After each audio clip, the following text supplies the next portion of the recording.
नहीं बताएंगे तो इसकी दोषों की कैसे मुक्त होगा? हम कोई उससे दुश्मनी निकालने के लिए अपमानित थोड़ी ना कर रहे हैं उसको, सबके सामने उसको अपमानित कर दिया, बेइज्जत कर दिया, ऐसी बात नहीं। यहाँ देखिए क्या शब्द दिए हैं, बहुत मार्मिक शब्दों में यहाँ बात कही है। ईर्ष्या के कारण द्वेष बुद्धि से निंदा करना योग्य नहीं है। 157 पेज पे पढ़ रहा हूं। ईर्ष्या के कारण द्वेष बुद्धि से निंदा करना योग्य नहीं है, परंतु पापाचरण प्रकट करके उसे बुरा बताने के लिए निंदा करने में दोष नहीं है। पापाचरण प्रकट करके भाई आपका काम अच्छा नहीं है, आप इसको ऐसा नहीं करेंगे आगे से, ऐसा बुरा बताने के लिए निंदा करने में कोई दोष नहीं है। यदि ऐसा न हो तो शास्त्रों में पापी जीवों की निंदा क्यों की गई है? आचार्यों ने की है पापियों की निंदा। यदि ऐसा न हुए तो फिर तो किसी को हम बुरा कह ही नहीं सकते, फिर तो ऐसे पापी लोगों की चर्चा ही नहीं कर सकते। मैंने जिन पापियों की चर्चा शास्त्रों में की है और उनके पाप का फल दिखा करके जगत के जीवों को पाप से बचाने की प्रेरणा दी गई है, वो सब क्यों होगा और कैसे होगा? वर्तमानुयोग के ग्रंथ निष्फल हो जाएंगे। कथा, कहानियां, पुराण, महापुरुषों के जीवन चरित्र जिनमें पुण्यात्माओं के पुण्य फल की चर्चा है और साथ ही पाप करने वाले जीवों के पाप फल की चर्चा है, और उसके माध्यम से प्रथमानुयोग करता, ग्रंथ करता आचार्य देव जगत के जीवों को पाप से छुड़ाना चाहते हैं। आप सोचिए, यदि उनकी निंदा न की जाए, यदि ये बात न कही जाए कि वो पाप के फल में मर करके तीसरे नरक में चला गया, तो फिर व्यक्ति पाप से कैसे छूटेगा? कोई व्यक्ति ये कहे कि तीसरे नरक में चला गया, लेकिन आपके में तो उपगूहन नाम का अंग है, आप क्यों उसमें नरक जाने की बात करते हो? आप उसकी गलतियों को छिपाओ। कहा नहीं, हम यदि द्वेष बुद्धि से उसकी गलतियां निकालते हों, उसकी निंदा करते हों, तो बुरी बात है। हम सहज अनुराग भाव से, सहज राग भाव से, और यदि एक कदम आगे बढ़ के कहूं तो वितराग भाव से, निंदा भी वितराग भाव से कि हाँ, वितराग भाव से क्यों नहीं निंदा हो सकती है? वितराग भाव से निंदा का मतलब जो जैसा है उसका वैसा यथार्थ प्रतिपादन कर देना, उसका नाम है वितराग भाव से निंदा। कुछ भी लाग लपेट नहीं, अपनी तरफ से कोई शब्द नहीं, कोई वर्णन नहीं, उसका कोई विस्तार नहीं। हमने गलती देखी, सहज हमारे हृदय में भाव आया और हमने ये बात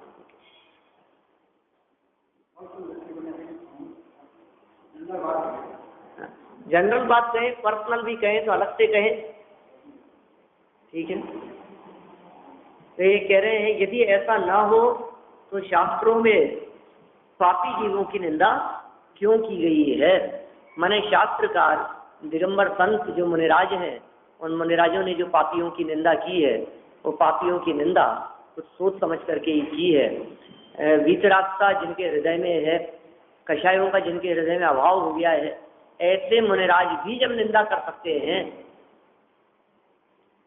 किसकी? लेकिन पापियों की, उनके पाप भाव की, और उन्हें पाप से बचाने के लिए।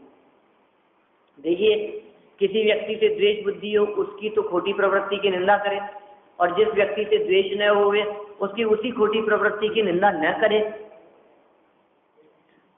भेदभाव हो गया ना? ऐसा नहीं।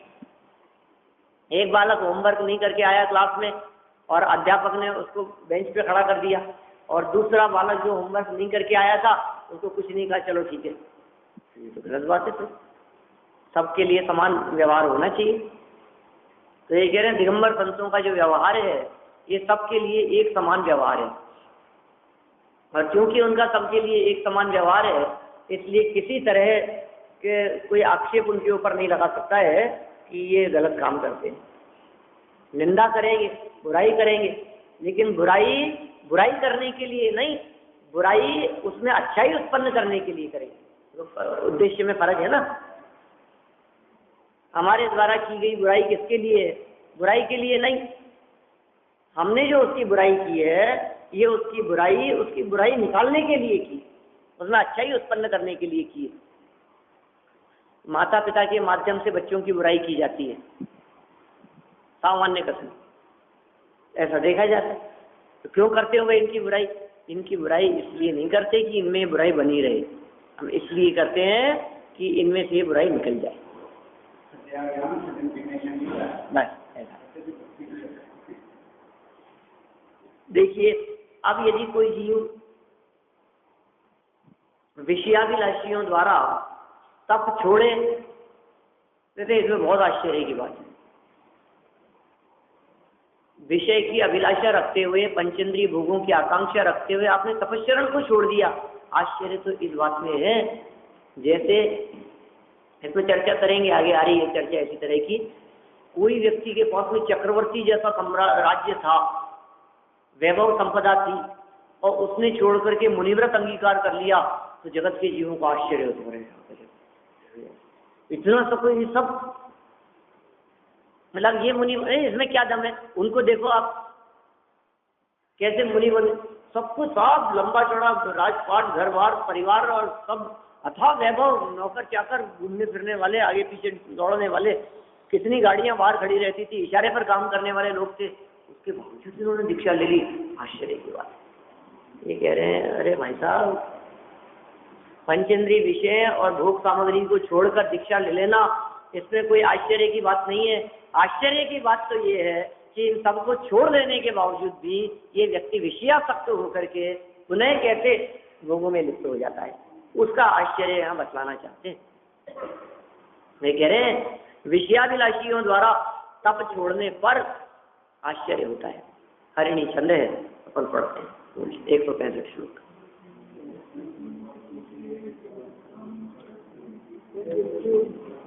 त्यजत तपसे चक्रम चक्रीयत तपसे फलम सुखमनुपमं सुखं नित्यं ततो न तदद्भुतम् इदमिह महच्चित्रं यत्तद्विषयात्मकं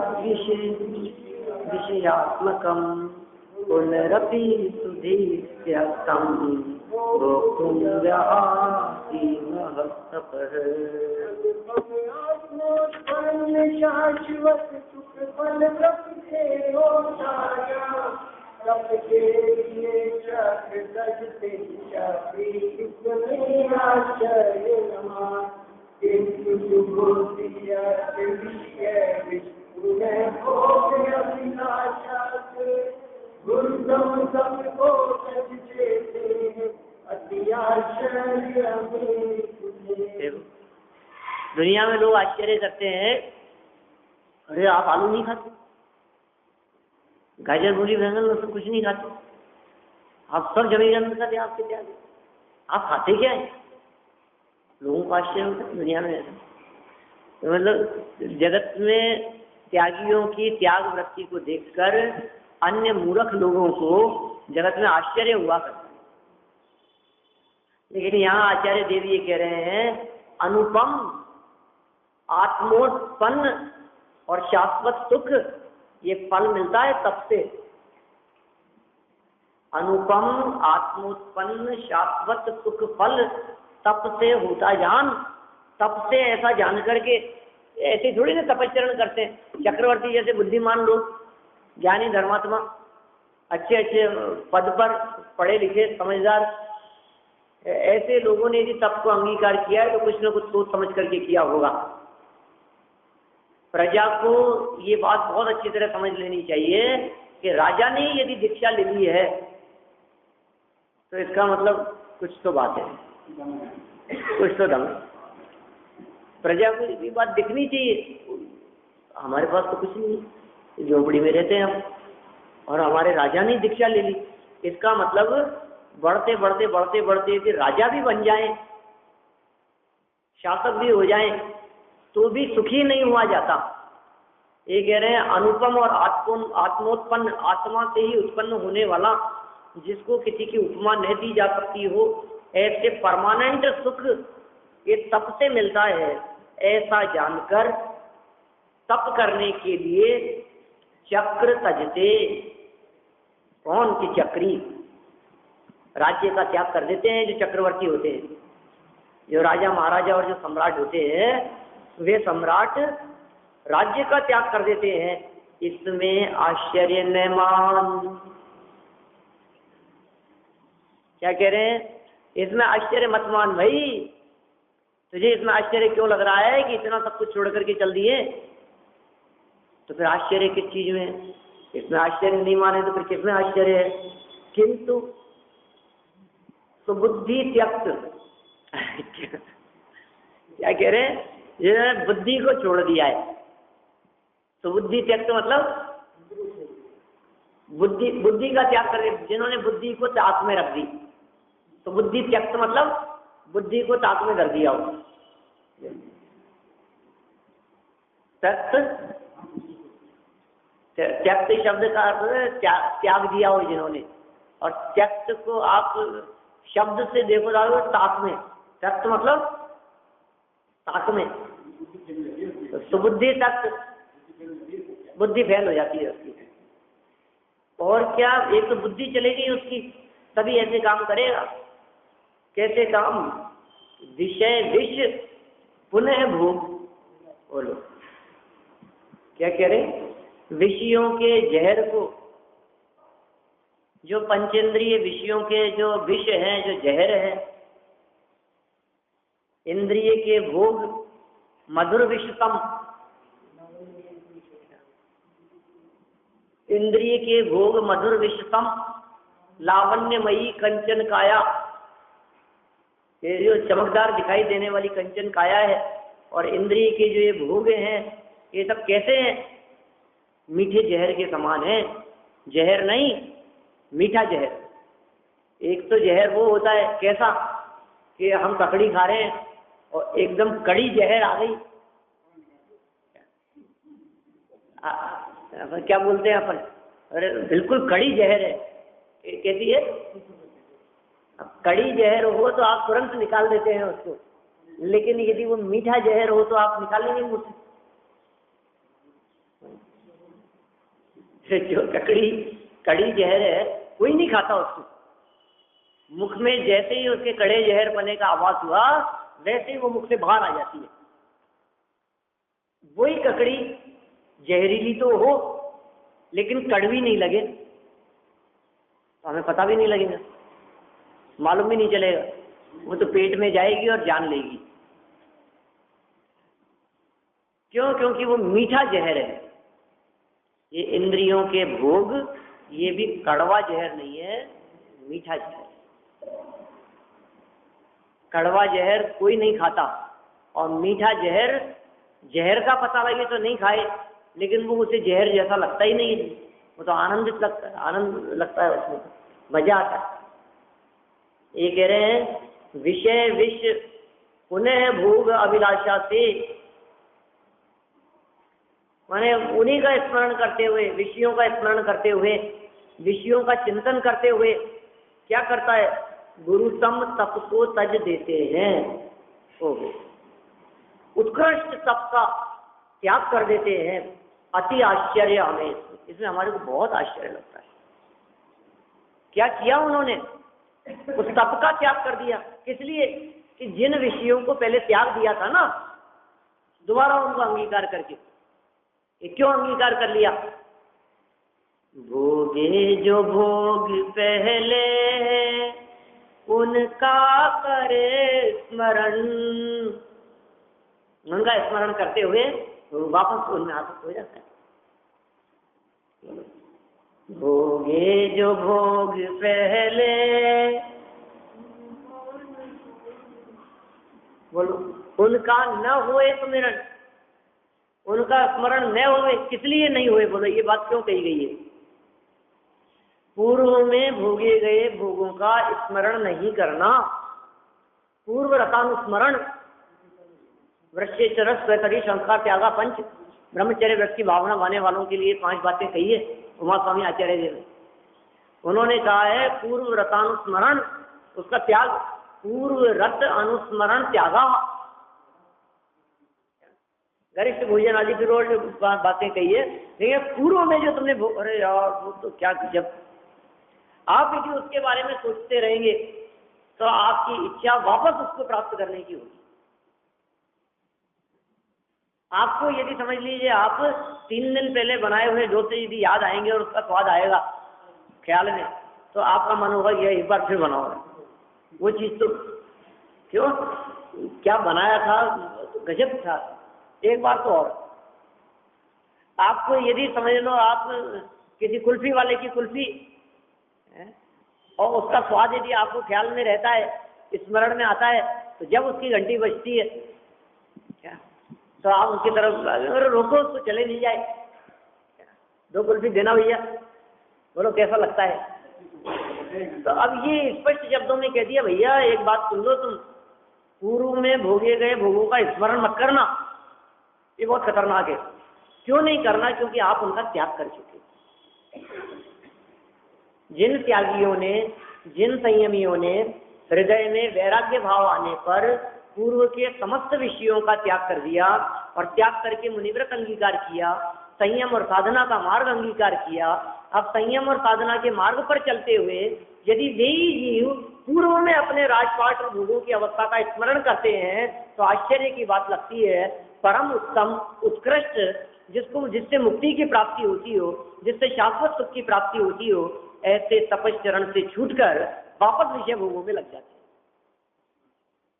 क्या आश्चर्य होता है हमारे कि क्या हो गया तुम्हारे को, तुमने सब कुछ छोड़ दिया तब दोबारा उसी दलदल में कीचड़ में फंसने के लिए जा रहे हो। ये आश्चर्य इसमें लगता है। देखो कैसी बात कही है इन्होंने, किंतु सुबुद्धि त्यक्त विषय विष पुनः भोग अभिलाषा से गुरुतम तप को तज देते हैं, अति आश्चर्य हमें इससे। क्या गुरुतम सर्वोत्तम तप को तज देते हैं, तप का त्याग कर देते हैं, अति आश्चर्य है हमारे को इसमें। आश्चर्य की बात नहीं, अति आश्चर्य की बात है। माने किसमें आश्चर्य हुए और किसमें न हुए, मानने की बात कह रहे हैं यहाँ। यही अर्थ भावार्थ में यही चर्चा है। अपन पढ़ते हैं 158 पेज पर।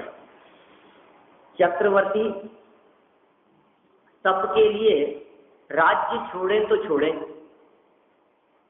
क्योंकि इसका फल अनुपम आत्मजन्य शाश्वत सुख है, इसलिए इसमें कोई आश्चर्य नहीं है। चक्रवर्तियों ने यदि 6 खंड की विभूति को छोड़ दिया, एक कुंत जिन तरण सम तजी, बोलो तिनके के समान त्याग दिया जिन्होंने, ली शरण एक निजात में की जिनंद की भी है। मैंने एक आत्मा की शरण लेकर के उन्होंने तिनके के समान जान करके, बोलो कुछ नहीं, तिनका जैसे दादा जैसे नाक छिनकी, तरण सम तिनके के समान, कुछ नहीं है। चक्रवर्ती तप के लिए राज्य छोड़े, छोड़ दे, उसमें क्या हो गया, काय के लिए छोड़ा है। अरे देखो कहते हैं ना, जैसे अपन जिसने इसको छोड़ दिया तो क्या दम है, इसको छोड़ करके इसको वो दिख रहा था इसलिए छोड़ दिया, इसमें कौन सी बड़ी बात है। इसने यदि इस चीज का त्याग कर दिया तो कौन से आश्चर्य की बात है। इसको ये इतना सा छोड़ करके इतना बड़ा माल दिख रहा था। जैसे समझो आप डाकू लुटेरों के आगे कोई व्यक्ति यदि अपने गले से चैन उतार करके दे देवे तो हमें लगता है खुद भी हाथ से निकाल करके दे दी। अरे ये दे दे के पीछे खुद दूसरी चीज दिखाई दे रही थी क्या। या समझ लो आप ऐसा भी कह सकते हैं, जो अपनी गाड़ी में बहुत धन लेकर के जा रहा हो, जिसके अटैची में, जिसके ब्रीफकेस में बहुत धन रखा हुआ हो, लुटेरों के रास्ता रोक लेने पर यदि वो अपने हाथ से घड़ी चैन अंगूठी खोल करके दे देता है तो इसमें कोई आश्चर्य की बात नहीं क्या, क्योंकि इतना दे करके वो निष्फिक्र होकर के वहां से निकल गया। कैसे दे दिया इसने, तो आश्चर्य की बात नहीं है। क्यों? क्योंकि इतना दे करके वो बचाया है। ख्याल में आई बात। तो 10,000 का माल दे करके 10 लाख बचाया है, इसलिए आश्चर्य की बात नहीं है। तो इन्होंने ये 6 खंड की विभूति तज दी, किस लिए? कि मुक्ति साम्राज्य के लिए। भरत क्षेत्र का 6 खंड का राज्य और वैभव, 32,000 मुकुटबद्ध अधीन राजा, उन सबको इन्होंने त्याग दिया। किस लिए त्याग दिया? कि इनको इस राज्य के बदले दूसरा राज्य दिख रहा था, 3 लोग का राज्य दिख रहा था, लोग के अधिपति होने, वो जिनको दिखाई देता हो वो कहते अरे छोड़ रहे यार बढ़ने दे, वो देख क्या किस चक्कर में उलझ रहा है, इसके चक्कर में वो चला जाएगा। देखो लोग बहुत ऐसा करते हैं, आजकल का तो जमाना इसी तरह का है, एक नौकरी को छोड़ करके दूसरी नौकरी करने वाले लोग जितने भी दिखाई देते हैं ना। आज कोई व्यक्ति किसी बैंक में है, प्राइवेट बैंक में, वहां से छोड़ा दूसरे में चला गया, उसको छोड़ा उसमें चला गया। ये किसी की कोई नौकरी परमानेंट नहीं है,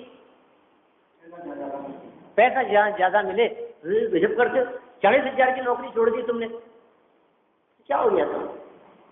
40,000 की नौकरी छोड़ दी, बिल्कुल नहीं सोचा इसके बारे में, अरे मैं 70,000 की दिक्री थी ना सोच के छोड़ा है, सोच के छोड़ा है। तो तुमने 6 खंड का राजपाट छोड़ दिया, तो चक्रवर्ती से जाकर के पूछे कि तुम्हें मूर्ख लगता हूँ क्या, मैं ये बताओ, सोच समझ के छोड़ा होगा कुछ, आश्चर्य मत करो, इसमें कोई आश्चर्य वाली बात नहीं है, सोच समझ करके छोड़ा है, विचार करके छोड़ा है, इसमें कोई आश्चर्य नहीं है। परंतु आश्चर्य किसमें है? देखो टीवी आदि छोड़ करके, इधर उधर की उलझन छोड़ करके, घर परिवार को छोड़ करके आप रोजाना मंदिर जाते हैं, इसमें आश्चर्य की बात नहीं लेकिन रोजाना मंदिर आते थे और ये छोड़ करके घर पे टीवी सीरियल देखने के लिए बैठ जाओ, इसमें आश्चर्य, कितना आश्चर्य है। लेकिन देखो उल्टे लोग होते हैं ना दुनिया में, तो उनको ये लगता है अरे यार आप रोज ही जाते हो, आप कैसे समय निकाल लेते हो, आप कैसे चले जाते हो? ये तो हमारे को बात, रोज रोज जाना तो संभव नहीं, कभी कभी चले जाओ वो बात अलग है, मंदिर रोज ही और 1-1, 2-2 घंटा लगा करके आते हो, इतना टाइम। ये जगह अपन तो मजे से यहाँ घर के काम कितने रहते हैं, घर गृहस्थी उलझन और जंजाल को छोड़ करके मंदिर में आ जाने वालों में कोई आश्चर्य नहीं है, क्योंकि जिन मंदिर में आकर के उन्हें अपार शांति का अनुभव होता है, जिन मंदिर में वस्तु स्वरूप की चर्चा होती है, आत्मा की चर्चा होती है, जिन मंदिर में आने से शांति का वातावरण रहता है, परिणामों में शांति आती है, परिणामों में निर्मलता आती है। बालभूत पाठमाला भाग 1 चौथे पाठ में दे दिए, देव दर्शन वाले पाठ में, देव दर्शन करने से क्या लाभ है। 3 साल के बच्चे को पढ़ाते, बालभूत पाठमाला भाग 1, पहला पाठ नमोकार मंत्र है जिसमें, और चौथा पाठ है देव दर्शन की विधि, देव दर्शन कैसे करना उसकी क्या विधि है, और उसमें बता दिया लाभ, देव दर्शन करने से क्या लाभ है। परिणामों में शांति रहती है, निर्मलता आती है, मंदिर में आत्मा की चर्चा होती है, इधर उधर की विषय विषय की चर्चाओं से बचते हैं, उस चर्चा को सुनकर समझकर हम भी परमात्मा बन सकते हैं। ये बात यदि आपको दिखती है, ये लाभ यदि आपको यहाँ दिखाई देता है, यहाँ आकर के चर्चा सुनकर के आपको यदि शांति मिलती है, तो कुछ बहुत बड़े आश्चर्य की बात थोड़ी नहीं कि जंजाल को छोड़ करके आए हो।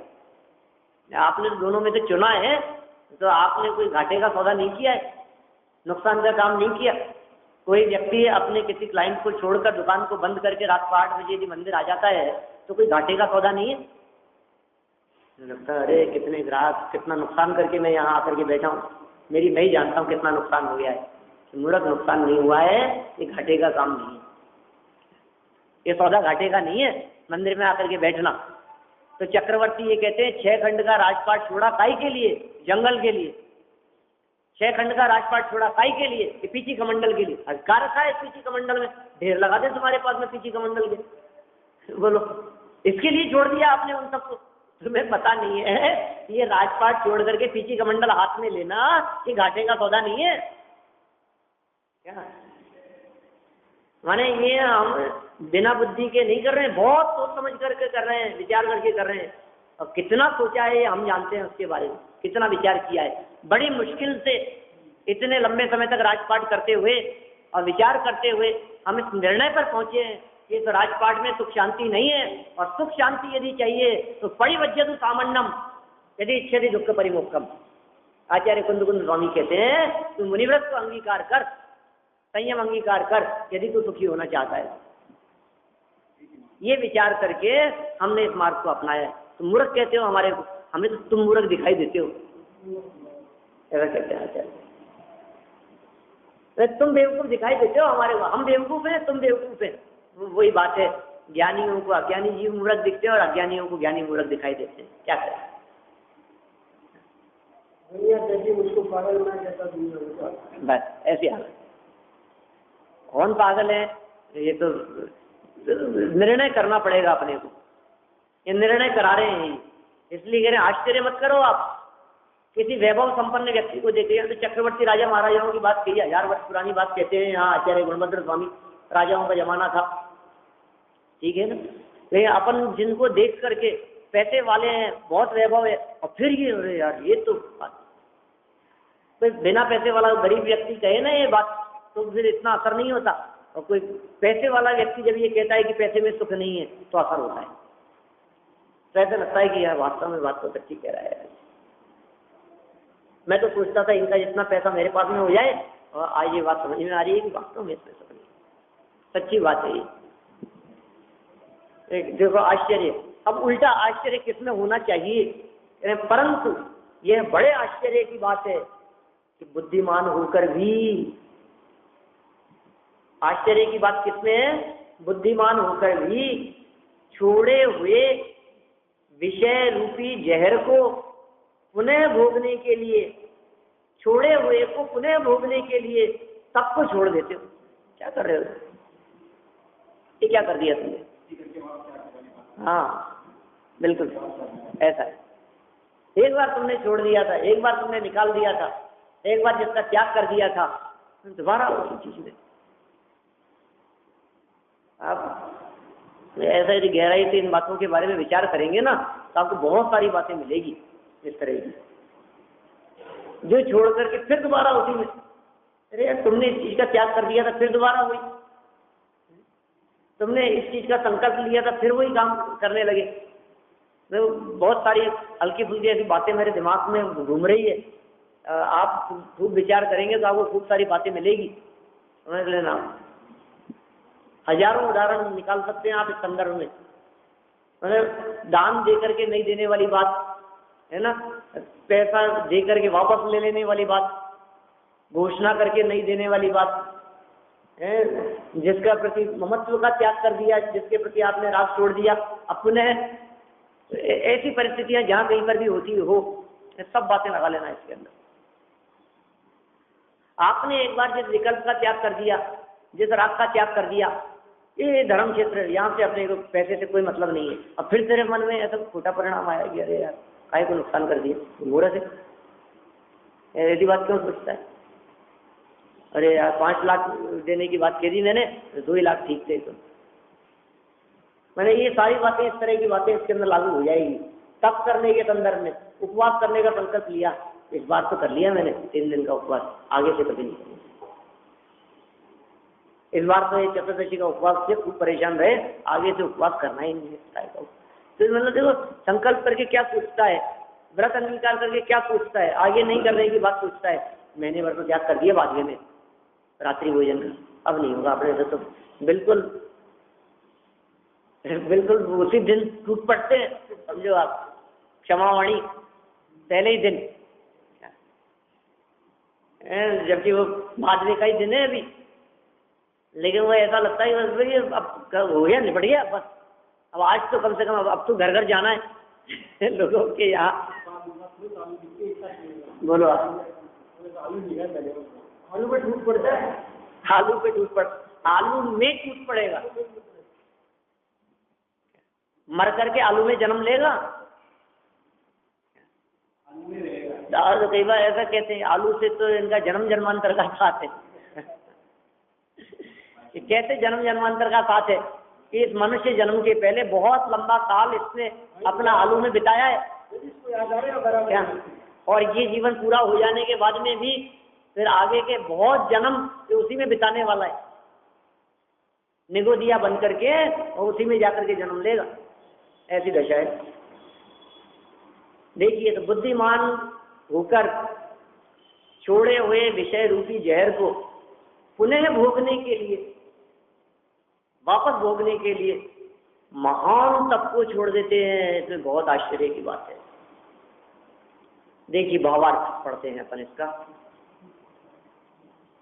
जिस प्रकार लोक में अधिक सुख की प्राप्ति के लिए थोड़े सुख को छोड़ देने में कोई आश्चर्य नहीं माना जाता। आगे कोई बात टोटरमल जी कोई भाव कह रहे हैं, मुक्ति के लिए गृहस्थ दशा को छोड़ा है, परम सुख की प्राप्ति के लिए थोड़े से सुख को छोड़ा है, कौन से आश्चर्य की बात है? कोई आश्चर्य नहीं माना जाता है। सब जानते हैं किसके लिए किसका त्याग किया है, सब जानते हैं सरकारी नौकरी के लिए प्राइवेट नौकरी का त्याग किया है, सब जानते हैं अच्छे उसके लिए छोटे उसका त्याग कर दिया है। किसके लिए किस चीज का त्याग किया आपने? ठीक है, आपने यदि मीठे का त्याग किया है तो मीठे का त्याग किसके लिए किया है सब जानते हैं। डायबिटीज से बचने के लिए आपने इसका त्याग किया है। आप यदि अधिक घी का त्याग कर रहे हैं, चिकनाई और इसका त्याग किया है यदि आपने, तो सब जानते हैं आप किसके लिए किस चीज का त्याग कर रहे हैं।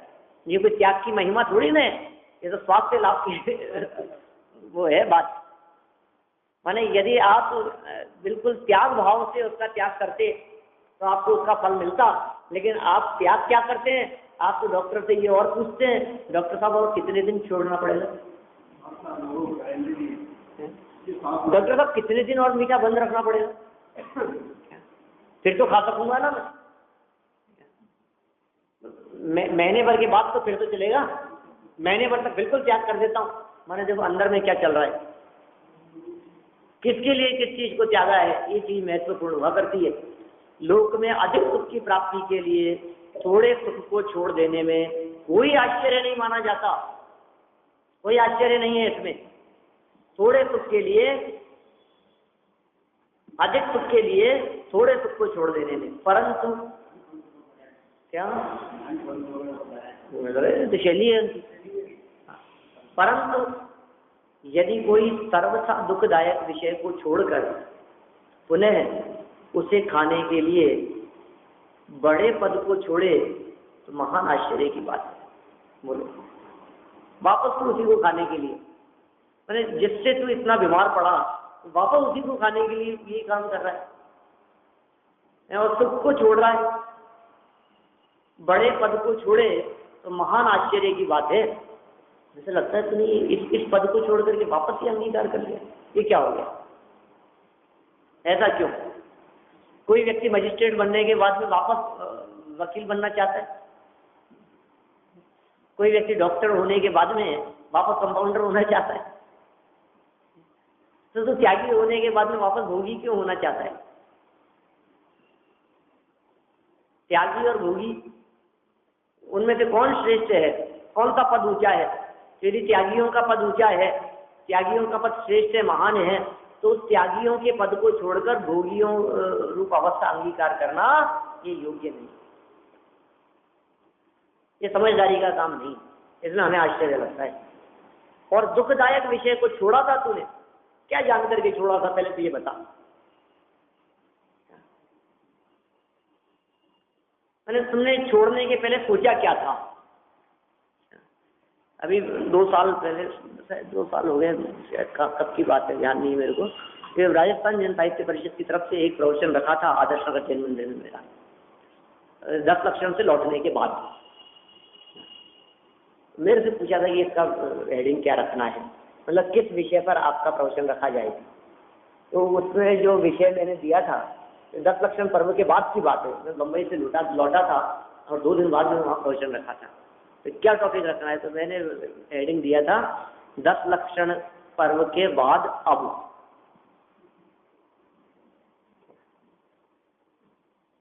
ये टॉपिक था, जिस टॉपिक के ऊपर मैं 1 घंटा बोला, प्रवचन किया जिस टॉपिक पर, 10 लक्षण पर्व के बाद अब, इस टॉपिक पर 1.5-2 साल पुरानी बात होगी थी मुल्तान जैन मंदिर में। उस संस्था का था कार्यक्रम, तो राजस्थान जन साहित्य परिषद का। तो 2 साल हो गए करीब उस बात को। मैं बोरीवली से लौटा था मैं, उसके बाद तो वहाँ से सिमंदर जनालय जवेरी बाजार से, उसके बाद तो एक 10 लक्षण और बीच में हो गया, 1.5-2 साल हो गए।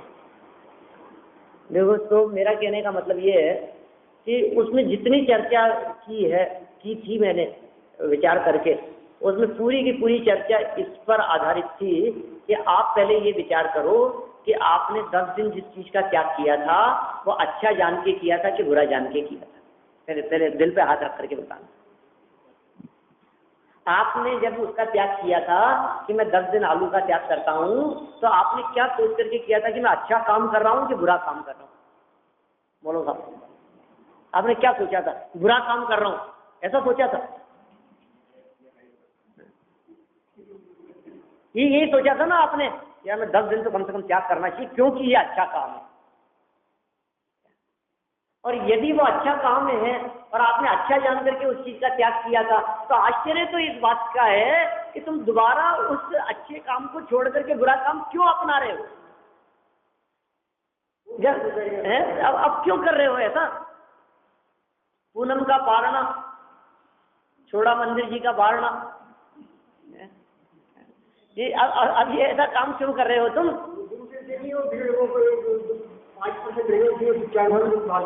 क्या हो गया ये, क्यों हो गया ऐसा? पूरी चर्चा अनेक उदाहरणों के माध्यम से, प्रसंगों के माध्यम से, और फिर वो मेरे को आज यहाँ याद आ गई, इसलिए मैंने वो उसका हवाला दे दिया आपको। ऐसा चिंतन करना चाहिए अपने को। किसी चीज को अपन ने यदि छोड़ा है, किसी चीज का यदि अपन ने त्याग किया है, तो क्या सोच करके त्याग किया? आपने भला जान करके त्याग किया था उसका, अब दोबारा क्यों चाहते हो आप उसको? मान लीजिए आपने किसी भी चीज का, जो चीज आपको बहुत गलत समझ करके कि इसके अंदर हमने कुछ ऐसा देखा है, लोग अच्छा कहेंगे ना, तो इसका मतलब ये है कि अब यदि दोबारा उसको चालू कर दोगे तो फिर अच्छा नहीं कहेंगे लोग। तो अकेले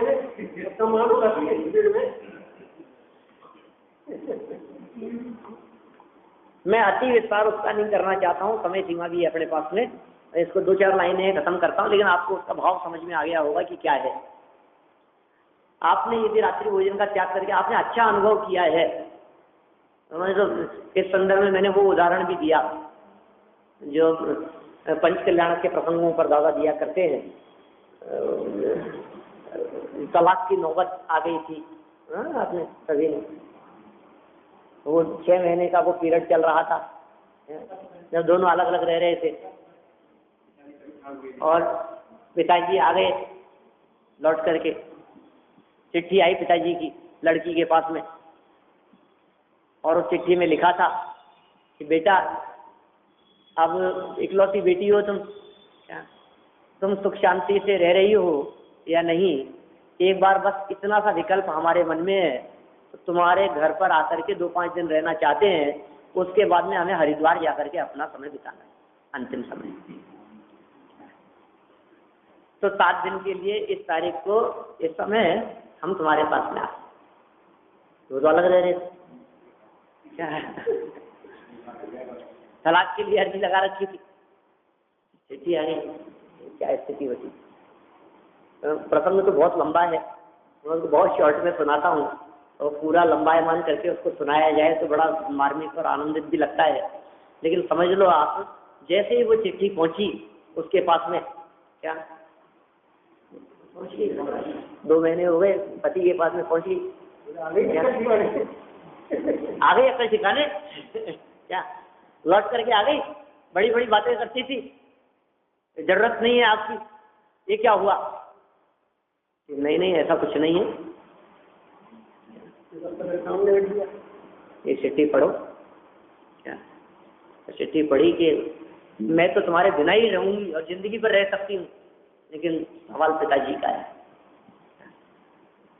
अंतिम समय है उनका, हरिद्वार जाना चाहते हैं 5-7 दिन के लिए, मेरे लिए न सही उनके लिए 5-7 दिन अपन सुख शांति से सिर्फ वो आए और अपन 5-7 दिन उनके सामने हंसी खुशी रहें, फिर जब वो चले जाएं तो फिर तुम तुम्हारे में।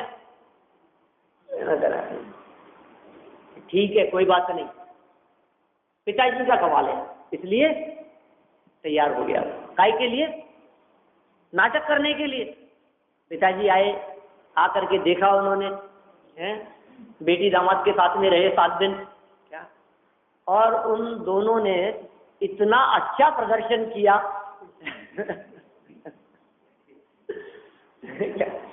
मतलब जिस तरह का उन्होंने प्रदर्शन किया, तो जाते जाते पिता इतने खुश हुए कि अब मेरा जो अंतिम काल है जो मैं संन्यास लेने वाला हूँ, हरिद्वार जाके अपना काल बिताने चाहता हूँ मैं क्या, ये मेरा काल जो है वो बहुत अच्छा बीतेगा, बहुत खुश हूँ मैं, अब मैं जाता हूँ। और पिताजी को छोड़ने के लिए दोनों स्टेशन चले, उनको गाड़ी में बिठा दिया, गाड़ी रवाना हुई। अब देखो अब आगे क्या घटना घटी, बस वही पिताजी गाड़ी में बैठ करके रवाना हो गए। अब स्टेशन से क्या होना था, एक को उस रास्ते और एक को उस रास्ते जाना था, लेकिन परिस्थिति ऐसी बदल गई, बिल्कुल बदल गई परिस्थिति कि उसने उसको देखा और उसने उसको देखा।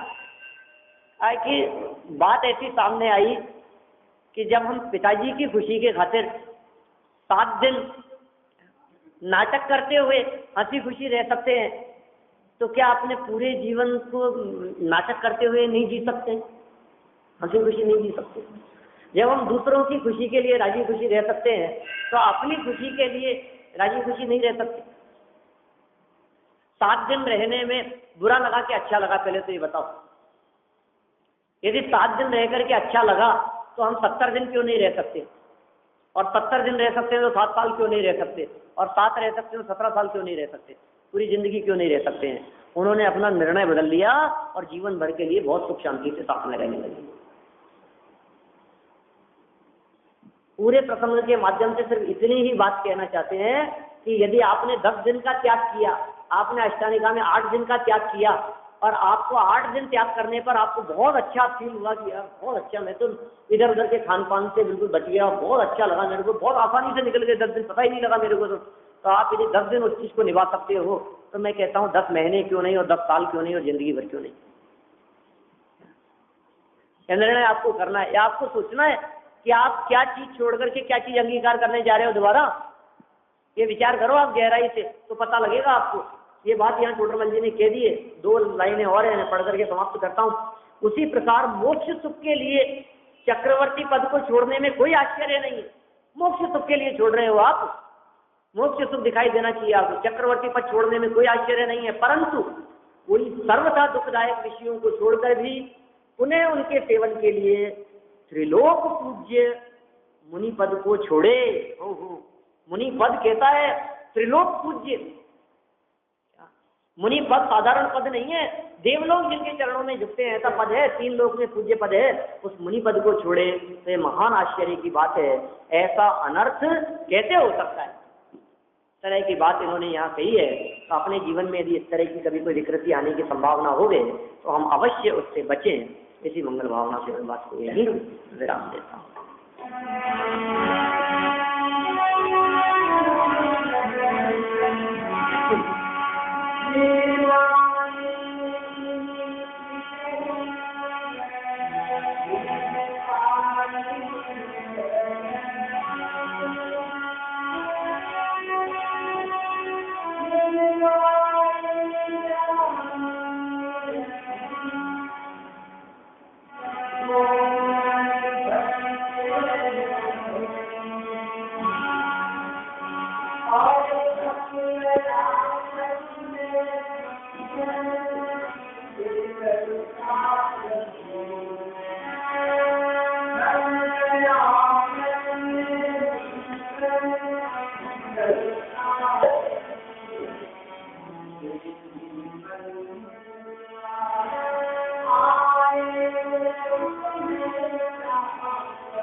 Hello,